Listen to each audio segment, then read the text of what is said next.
Si t'as mis dans tes goals devenir une fit girl cette année, cette série de vidéos est parfaite pour toi. Et là, je m'adresse tout particulièrement à toutes celles qui en ont marre de mettre ce goal dans leur vision board chaque année et de ne jamais l'atteindre. Tu l'as mis l'année passée, n'est-ce pas?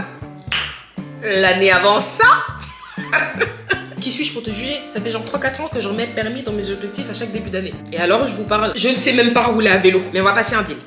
Cette année, je passe mon permis et toi, de ton côté, tu rentres dans ta vie de fit girl. Et cette fois-ci, on va y arriver.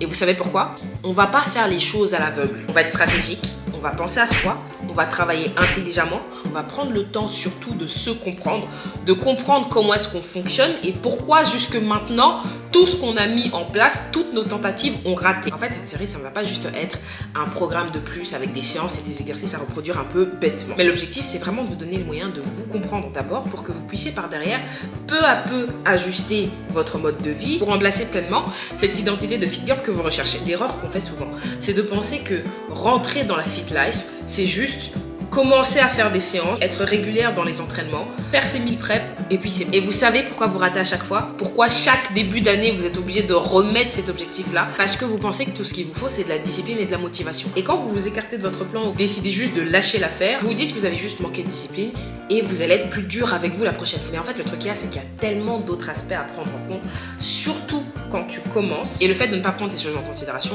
conduit presque toujours à l'échec. D'autant plus si tu travailles seul et que tu n'as personne pour te gérer, personne pour te faire tes plans, personne pour te dire voici ta séance, c'est comme ça que tu dois travailler. Tu es seul, tu dois gérer tous ces aspects-là seul. Et ça ne fait que rajouter à ta charge mentale du quotidien. Et parmi ces choses qu'il faut absolument prendre en considération, je vais vous en partager 3 ici. 3 qui pour moi sont essentielles. Ce sont des choses que tu dois absolument garder à l'esprit avant de commencer. Ce sont des choses auxquelles tu dois penser tout au long de ton parcours. Alors, premièrement, parfois, le manque de discipline, c'est juste de l'épuisement. Surtout chez nous les femmes. Parce que si vous ne le saviez pas, nous les femmes, être suprême, nous avons une plus grande tolérance à la douleur et une plus grande résistance à la pression. Ce qui veut dire qu'on peut accumuler pas mal de fatigue. Et comme j'ai dit, comme on a une plus grande résistance à la pression, on ne s'en rend pas directement compte. On ne s'en rend pas forcément compte.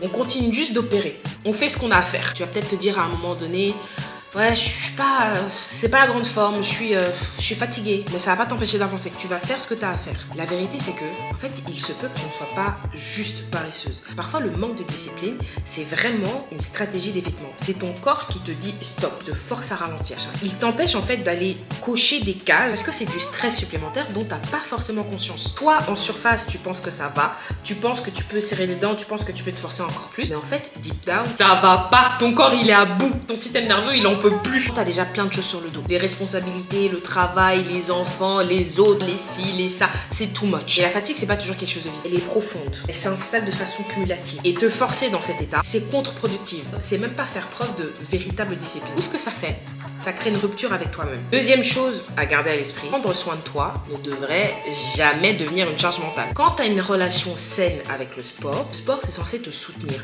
C'est censé t'élever, te décharger de ce qui te bouffe de l'énergie. C'est absolument pas censé t'écraser davantage. Si t'entraîner devient littéralement pour toi juste une obligation de plus à cocher, une source de culpabilité ou une pression supplémentaire à rajouter à ta journée qui est déjà bien remplie, on sort du cadre du soin. Ce n'est plus du soin, ce n'est plus quelque chose que tu fais pour prendre soin de toi. Ça devient une exigence de plus que tu t'imposes. Un programme, un plan qui est bien pensé, c'est censé alléger ta vie. Tu es censé suivre ça et te sentir mieux. C'est absolument pas normal que ce ne soit pas le cas. Suivre ce plan-là que tu as choisi ou même qu'on t'a fait devienne source d'angoisse, source de pression. Quand tu prends véritablement soin de toi, tu te sens apaisé, tu te sens allégé. Prendre soin de toi sainement ne devrait jamais te demander plus de violence envers toi-même, plus de force que tu n'es capable de donner à un moment donné. Troisième et dernière chose que tu dois garder à l'esprit, en fait, il y a une différence entre juste vouloir transformer son corps et le faire parce que tu es dans une démarche de respect envers toi-même. Ce qui va être problématique dans une certaine mesure dans le premier aspect,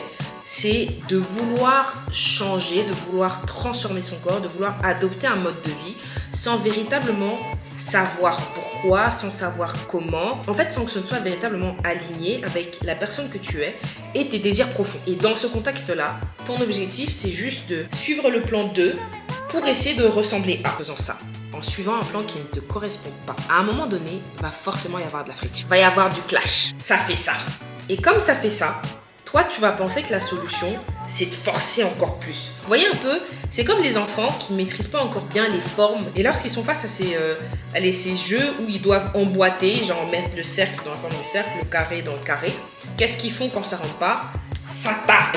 Et ils sont comme ça, ils sont fâchés, ils essayent de toute leur force, mais t'auras beau faire, ça va pas rentrer. Il y a une différence profonde entre progresser et te battre contre toi-même et entre accompagner ton corps vs le forcer à obéir. On est dans des dynamiques qui sont complètement différentes. Se respecter véritablement, c'est d'abord écouter ses limites, ajuster son rythme et surtout arrêter de se punir parce que tu existes dans ton corps. Tout ceci étant dit, s'il y a une chose à retenir de cette première vidéo, c'est qu'en fait dans ton parcours, tu n'auras pas toujours besoin de plus de discipline, plus de contrôle, plus de violence. Ce dont tu auras véritablement besoin, c'est de plus de compréhension envers toi-même et d'un cadre qui te respecte. Ton premier exercice, avant d'attraper le premier programme qu'on te vend, de chercher à être aligné avec ton toi profond.